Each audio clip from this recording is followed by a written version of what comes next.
नमस्कार, मैं हूं पुण्य प्रसून वाजपेयी। दस्तक में आपका स्वागत है। प्रधानमंत्री और संघ परिवार और धर्मांतरण को लेकर चाहे जितना हंगामा हो, लेकिन दुनिया प्रधानमंत्री मोदी की मुरीद है। संयुक्त राष्ट्र में जो भाषण दिया था उसमें योग का जिक्र किया, तो संयुक्त राष्ट्र ने भी 21 जून की तारीख विश्व योग दिवस के तौर पर मनाने का ऐलान कर दिया है। जाहिर है, प्रधानमंत्री ने इस बात का जिक्र किया था किस तरीके से योग के जरिए बीमारियों से दूर रहा जा सकता है और योग के जरिए किस तरीके से एक स्वस्थ दुनिया की कामना भी की जा सकती है। तो प्रधानमंत्री के प्रस्ताव पर मुहर लग गई और 21 जून को अब विश्व योग दिवस मनाया जाएगा।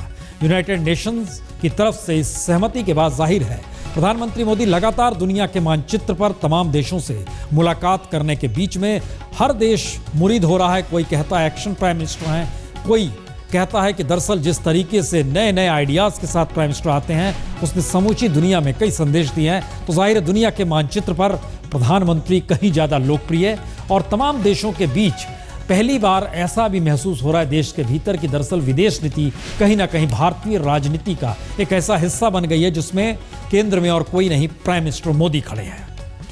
हम आपको सुनाते हैं दरअसल प्राइम मिनिस्टर मोदी ने क्या कहा था संयुक्त राष्ट्र के भाषण के दौरान, योग का जिक्र किस तरीके से किया था। योग केवल व्यायाम भर न होकर अपने आप से तथा विश्व व प्रकृति के साथ तादात्म्य को प्राप्त करने का माध्यम है। यह हमारी जीवन शैली में परिवर्तन लाकर तथा हम में जागरूकता उत्पन्न करके जलवायु परिवर्तन से लड़ने में सहायक हो सकता है। आइए हम एक अंतर्राष्ट्रीय योग दिवस को आरंभ करने की दिशा में कार्य करें। तो प्रधानमंत्री ने जिक्र किया और दुनिया मुरीद, संयुक्त राष्ट्र की मुहर, एक बहुत बड़ी उपलब्धि। जाहिर है प्रधानमंत्री के इस आइडिया को लेकर भी दुनिया आगे बढ़ेगी, बहुत सारे इस तरीके के। लेकिन देश की सियासत के भीतर सब कुछ राजधर्म के हिसाब से नहीं होता है। अधर्म किस रूप में, कैसे संसद से सड़क तक, इन सब के बीच चल रहा है। जरा इन परिस्थितियों के भीतर हंगामा दर हंगामा, लेकिन बहस आज जिस तर्ज पे हुई उसने कई संकेत दे दिए। क्या सियासत और सत्ता को साधना इस देश के भीतर और संसद के भीतर भी यही कुछ हो चला है। बहस कहां से शुरू हुई थी, क्या कुछ कहा गया। लेकिन आइए शुरुआत करते हैं दरअसल उस मजमून से जहां एक तरफ दिल्ली में बीजेपी की सरकार है और दूसरा ये संसद की बहस में क्या निकला ये सुनाएंगे आपको। लेकिन इससे पहले एक लेटर, ये पत्र बतलाता है कि किस रूप में, कैसे आगे आने वक्त में क्या होने वाला है। टारगेट 1 लाख का है और बीते वर्ष 40,000 लोगों की घर वापसी हुई है। इस घर वापसी का मतलब दरअसल धर्मांतरण से ही जुड़ा हुआ है, क्योंकि इस पत्र के जरिए अलीगढ़ में पंचायत की व्यवस्था की जा रही है। 2000 मुसलमानों की घर वापसी हुई है, इसका जिक्र भी इस लेटर में किया गया है। इस पत्र में इस बात का भी जिक्र किया गया है कि 50 से अधिक कार्यक्रमों की तैयारी हो रही है। यानी सवाल सिर्फ आगरा का नहीं है और जो तैयारी अब अलीगढ़ को लेकर की जा रही है वो मसला भर नहीं है, बल्कि 1 लाख ईसाई और मुसलमानों के घर वापसी का एक टारगेट रखा गया है। इस पत्र में इस बात का भी जिक्र किया गया है कि दरअसल किस तरीके से धर्मांतरण को लेकर क्या क्या चीजें जरूरत होती है। कोई ट्रैक्टर देता है, कोई लोगों को लाता है, कोई पैसे, कोई खाने की व्यवस्था करता है, तो उसमें पैसा चाहिए। इतना ही नहीं, ईसाई की घर वापसी 2 लाख का खर्च होगा और एक मुसलमान की घर वापसी पर खर्च 5 लाख हो जाएंगे। ये सारी परिस्थितियां बतलाती हैं कि किस तरीके से धर्मांतरण को लेकर एक नई स्थिति इस देश के भीतर क्या उगाई जा रही है और इन सब के बीच संसद अपने तरीके से बहस कर रही है। संसद की बहस पर आते हैं, लेकिन सवाल है आगरा में जो हुआ, कानून ने अपना काम किया या नहीं किया, यह तो बात की बात है। लेकिन अब उन्हें सम्मानित किया जाएगा और अलीगढ़ में बाकायदा इसकी बिसात बिछ चुकी है। आगरा में जिन लोगों ने धर्म परिवर्तन कराया, अब उनके स्वागत की तैयारी की जा रही है और इसके लिए अलीगढ़ में बाकायदा धर्म जागरण समिति ने हिंदू पंचायत का आयोजन करने का निर्णय लिया है। और इसमें सिर्फ आगरा में धर्मांतरण कराने वालों का ही सम्मान नहीं होगा, बल्कि बीते 1 बरस में जिनकी भी घर वापसी हुई उनका भी सम्मान किया जाएगा। और इसमें सिर्फ मुसलमान से हिंदू धर्म अपनाने वाले ही नहीं, बल्कि ईसाई धर्म छोड़कर हिंदू धर्म में लौटने वालों का भी स्वागत होगा। और जो जानकारी आ रही है उसके मुताबिक अलीगढ़ में इस पंचायत का आयोजन मथुरा रोड स्थित माहेश्वरी इंटर कॉलेज में होगा और माना जा रहा है कि इस कार्यक्रम में बीजेपी सांसद योगी आदित्यनाथ भी शामिल हो सकते हैं। और इन सब के बीच स्कूल की बुकिंग भी की जा चुकी है। इस बार 2014 को जो हमने राष्ट्र रक्षा यज्ञ एवं हिंदू सम्मेलन गीत विद्यालय भवन अपने हिंदू सम्मेलन और राष्ट्र रक्षा यज्ञ करना चाहते हैं, उसको ही दिया। दरअसल अब संघ इस मुद्दे पर खुले तौर पर आना चाह रहा है, क्योंकि धर्मांतरण का सवाल संघ के भीतर एक दशक से लगातार गूंज रहा है और आदिवासी या ग्रामीण इलाकों में जिस तरह ईसाई मिशनरियों की जड़ें मजबूत हुई, उसमें आरएसएस ये मानते रहा है कि हिंदुओं को बहकाकर धर्म परिवर्तन कराया गया। ऐसे में सत्ता में बीजेपी के आने के बाद अब संघ परिवार धर्मांतरण को घर वापसी कह रहा है। तो सरकार की इस आवाज का ही असर है कि अब यूपी के दर्जन भर जिलों में बाकायदा धर्म रक्षा यज्ञ के आयोजन की तैयारी हो रही है और अलीगढ़ में जो पंचायत होने वाली है उसमें तकरीबन 3000 लोग शरीक होंगे और जानकारी के मुताबिक इस पंचायत में आर्य समाज के लोग कार्यक्रम में हवन और यज्ञ करके शुद्धिकरण का काम करेंगे और संघ परिवार ये मानकर चल रहा है कि ये दिन शक्ति परीक्षण का भी दिन होगा। कानून में अगर अनुमति की जरूरत होगी अनुमति मांगेंगे, वरना हर साल सूचनार्थ निवेदन जाता है हर कार्यक्रम में। हालांकि इन सब के बीच पुलिस प्रशासन ने अभी तक इस कार्यक्रम को लेकर कोई इजाजत नहीं दी है, लेकिन इस कार्यक्रम के लिए स्कूल की बुकिंग चूंकि की जा चुकी है, तो ऐसे में अब आयोजककर्ताओं की तरफ से यह भी कहा जा रहा है कि अगर इजाजत 25 दिसंबर अटल बिहारी वाजपेयी का जन्मदिन का दिन है, तो जाहिर है इस दिन एक नई तरीके की सियासत इस देश के भीतर देखने को मिल सकती है। क्यों मिल सकती है? क्योंकि अलीगढ़ के जिलाधिकारी क्या कहते हैं और अलीगढ़ में जिन्हें इस कार्यक्रम को करना है वो क्या कहते हैं, दोनों की बात सुनिए। धर्म जागरण माने राष्ट्र जागरण, धर्मांतरण माने राष्ट्रांतरण। अभी मैं ईसाई हो जाऊं, मेरी श्रद्धा वेटिकन में चली आएगी, फिर मुझे हरिद्वार में ये अच्छा लगेगा।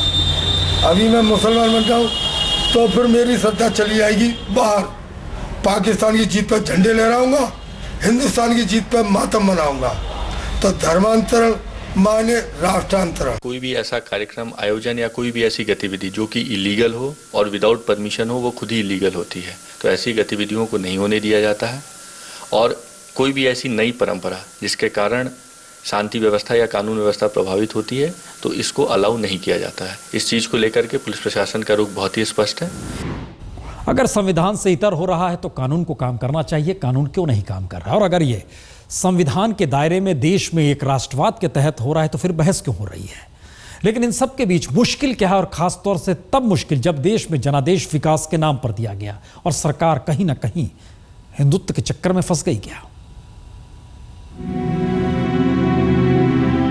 एक तरफ विकास, दूसरी तरफ हिंदुत्व, एक तरफ नरेंद्र मोदी, दूसरी तरफ राष्ट्रीय स्वयंसेवक संघ, एक तरफ संवैधानिक संसदीय राजनीति तो दूसरी तरफ हिंदू राष्ट्र का ऐलान कर खड़ा हुआ संघ परिवार। और इन सब के लिए दाना पानी बनता है हाशिए पर पड़ा वो तबका जिसकी पूरी जिंदगी 2 जून की रोटी के लिए खप जाती है। तो अरसे बाद या कहें इस दौर में देश की धारा उस मुहाने पर आकर थमी है जहां विकास के विजन और हिंदुत्व की दृष्टि के बीच लकीर लगभग मिटती दिखाई दे रही है। ये सवाल एकाएक खड़े नहीं हुए, बल्कि इस दौर में विकास को लेकर जो नारे लगाए गए, ऐसे में क्यों जरूरत आन पड़ी कि हिंदुत्व का नारा बुलंद किया जाए? तो ऐसे में सवाल कई है। पहला, क्या विकास की डोर कमजोर पड़ी है इसलिए हिंदुत्व राग तेज हुआ है? क्या संघ परिवार के घर वापसी के सामने सरकार नतमस्तक हो चुकी है? क्या दिल्ली और लखनऊ की सत्ता के लिए हिंदुत्व राग राजनीतिक तौर पर फायदेमंद है? और आखिरी यह कि क्या ठोस जमीनी मुद्दों पर ध्यान बटाने के लिए धर्मांतरण के मुद्दे को हवा दी जा रही है? कि तुम हमारे साथ हो जो भी, लेकिन संसद की बहस से संकेत यही निकले कि धर्म का सवाल वोट बैंक का नया मंत्र है और इस मंत्र तले देश के उस गरीब और हाशिए पर पड़े तबकों की न्यूनतम जरूरतों के सवाल भी हाशिए पर चले जाते हैं, जिसकी जिम्मेदारी संसद और सरकार की है। शायद असर इसी का हुआ कि संसद की बहस भी संघ परिवार से आगे निकल नहीं पाई और वह सवाल मौन ही रह गए कि आगरा में कैसे गरीबों को जीने की सुविधा देने के नाम पर धर्म परिवर्तन कराया गया और जीने के लिए 2 जून की रोटी कैसे भी मुहैया हो जाए, इसके लिए चाहे कोई धर्म भी बदल दे वह भी चलेगा, और नहीं चलेगा तो फिर सुविधा चाहिए। तो ऐसे में ये धर्म का विस्तार नहीं बल्कि धर्मांतरण है। यानी सियासी नफे नुकसान के दायरे में धर्म का सियासीकरण सड़क से संसद तक लगातार बीते 48 घंटों में खूब हुआ। हाथ क्या आया या कहीं हथेली खाली रही, इस पर बहस अभी होनी बाकी है। दरअसल बहस की दिशा इस दौर में कहीं भटकी भी और निशाने पर किसे लेना है, निगाहों में किसे बसाना, यह सब कुछ संसद के भीतर आज खुला नजर आ रहा था। निशाने पर सरकार को भी लिया गया। आधार कार्ड, राशन कार्ड, ये सब नागरिक का अधिकार है। ये बजरंग दल के कोई कार्यकर्ता कैसे बोल सकते हैं कि तुम हमारे साथ आओ, हमारा झंडा पकड़ो तो हम तुम्हें देंगे? ये तो शासन का राजनीतिकरण हो रहा है, शासन का राजनीतिकरण हो रहा है। शर्म करना चाहिए। ये सब नागरिक का अधिकार है। आप कह रहे हो स्वच्छता, स्वच्छता ले आओ। स्वच्छता से झाड़ू मारने से नहीं होगा। अपने दिमाग में झाड़ू मारो, समझ में झाड़ू मारो, सोच में झाड़ू मारो, दृष्टिकोण में झाड़ू मारो, नजरिया में झाड़ू मारो और उसके बाद उसको सुधारो। राजमोहन रेड्डी जिस हिंदुस्तान में पीएल पुनिया चेयरमैन को मंदिर में प्रवेश करने नहीं दिया जाता है, ताला लगा करके पंडित भाग जाते हैं, उस हिंदुस्तान में, जिस हिंदुस्तान में गरीबों को राज महाराजा और जमींदारों के सामने घोड़ा पर बैठने और अपने शादी में पगड़ी पहनने की इजाजत ना दी जाती हो, वह हिंदुत्व की बात करने का मुंह आपको नहीं है जिस हिंदुस्तान की बात करते हैं। बहुतेरे पन्ने पलट लीजिए इतिहास के और बहुतेरे तर्क कर लीजिए, लेकिन देश का मतलब तो ये हो चला है, सत्ता आपके पास है तो आप जो कहें वो ताकतवर तरीके से नजर आती है। वेंकैया नायडू बयान दे रहे थे, जैसे उन्होंने कहा मुझे गर्व है, मैं आरएसएस से जुड़ा हुआ हूं, बायकॉट हो गया। वो अपनी बात कहते रहे, लेकिन क्या कुछ कहते रहे, सुनिए जरा।